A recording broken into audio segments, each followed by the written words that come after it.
Assalamualaikum warahmatullahi wabarakatuh. Bertemu lagi dengan Ibu Latifatul Anisa. Nah, hari ini untuk memulai pembelajarannya kita berdoa terlebih dahulu. Bismillahirrahmanirrahim.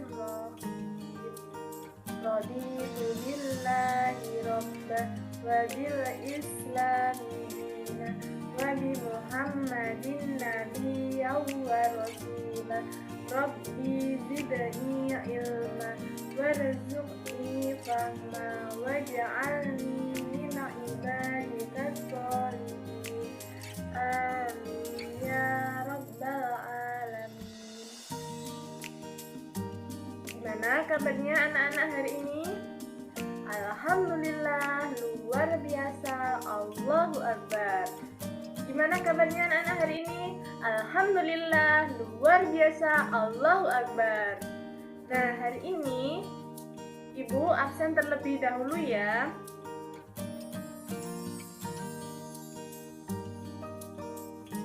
Nah, hari ini kita akan belajar mengenai tematik, yaitu tema 2, subtema 2, mengenai manfaat hewan bagi kehidupan manusia.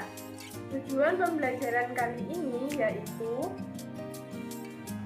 yang pertama, yaitu dengan memperhatikan tanda baca, siswa dapat membaca dongeng dengan lafal, intonasi, dan ekspresi yang tepat. Yang kedua, dengan menjawab pertanyaan, siswa dapat mengidentifikasi informasi isi dongeng yang didengar dengan tepat. Yang ketiga, dengan mengamati penjelasan guru, siswa dapat menemukan sifat pertukaran pada penjumlahan dengan tepat.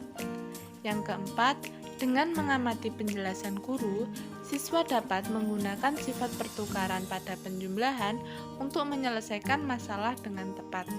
Yang kelima, dengan mengamati penjelasan guru, siswa dapat mengidentifikasi gerak cepat tangan dalam suatu tari dengan tepat.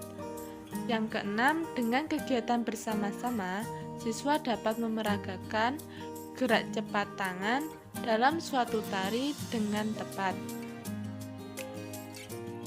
dalam membaca suatu teks bacaan, kita harus memperhatikan lafal, intonasi, ekspresi, dan tanda baca. Lafal yaitu mengucapkan kata dengan tepat, menggunakan frasa dengan tepat. Yang kedua yaitu intonasi. Pada saat membaca kita bertemu tanda titik, maka intonasi suaranya datar.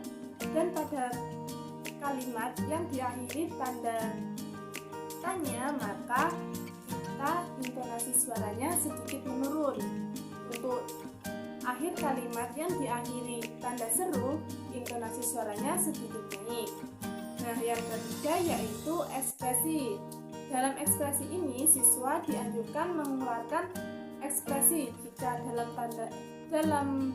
bacaan itu ekspresi bahagia, kita mengeluarkan bahagia, ekspresi bahagia, senang, tersenyum. Nah, jika dalam teks sedih, siswa harus mengeluarkan ekspresi sedih. Yang terakhir yaitu tanda baca. Tanda baca yang pertama, jika pembaca bertemu tanda koma, maka pembaca dianjurkan untuk berhenti sebentar lalu dilanjutkan membaca kembali. Yang kedua, jika siswa atau pembaca bertemu tanda titik, maka dianjurkan untuk berhenti lalu dilanjutkan membaca berikutnya. Baik, di sini Ibu akan menyajikan teks bacaan yang berjudul Ayam Jago Baru, pengarang dari Anonim. Silakan dibaca terlebih dahulu, dipahami. Nanti jika ada yang belum paham bisa bertanya. Ayam Jago Baru, pengarang Anonim.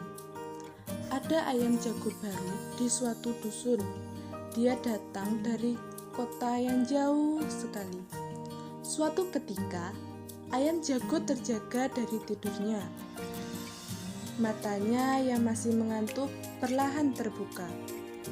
Di langit, dia melihat benda bundar berwarna kuning keemasan.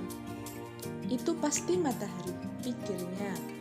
Maka, walaupun dia masih mengantuk, dia melompat ke atas pagar. Kukuruyuk!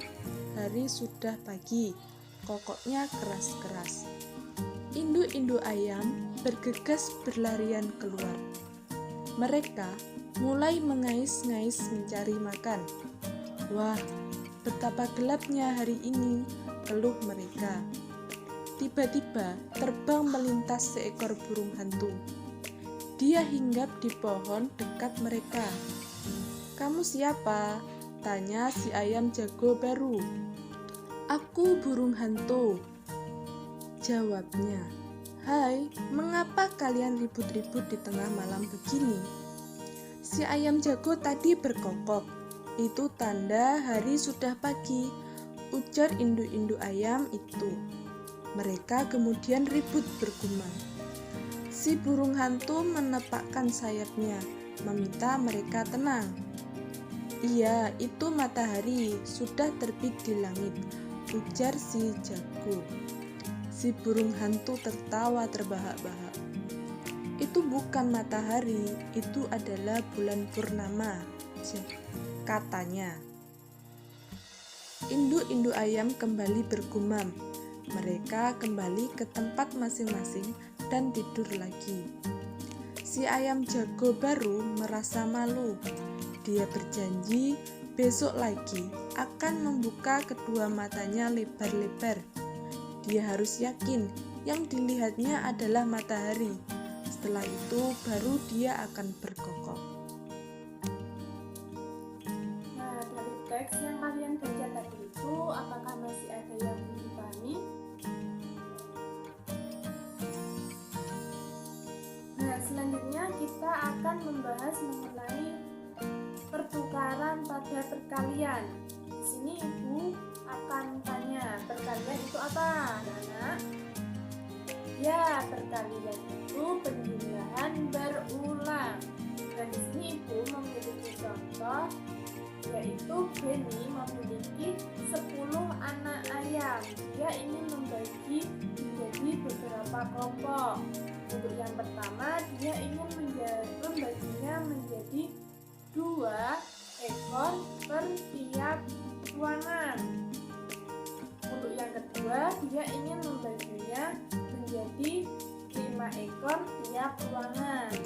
Di sini dapat dilihat, kita dapat menuliskannya pada kelompok pertama, yaitu 5 dikali 2, karena di sini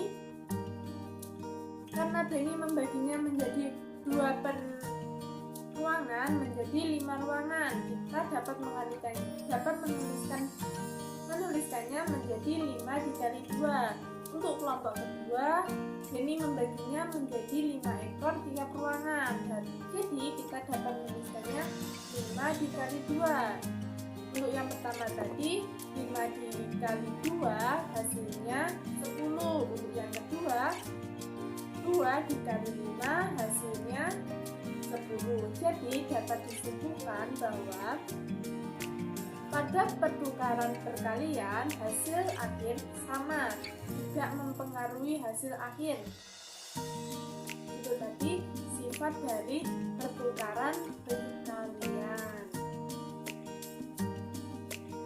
Nah, itu tadi materi tentang pertukaran perkalian.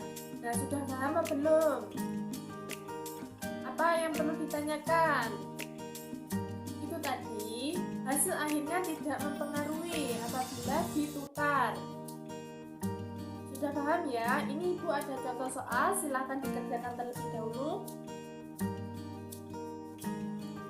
Baik, kita akan membahas selanjutnya, yaitu pergerakan pada hewan. Nah, hewan banyak gerakannya. Yang pertama yaitu gerak berjalan, merayap, terus terbang, dan masih banyak lagi. Di sini kita akan membahas mengenai hewan berjalan atau terbang. Nah, kita kita akan membahas tentang gerakan hewan merak. Gimana gerakan hewan merak? Yaitu mengembangkan ekornya.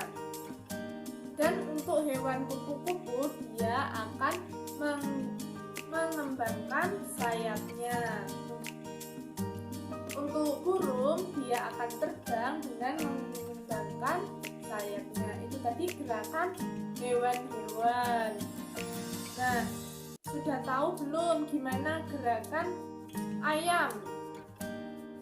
Ayam tiap hari bertemu ayam kan ya? Nah, ayam itu bergerak dengan berjalan.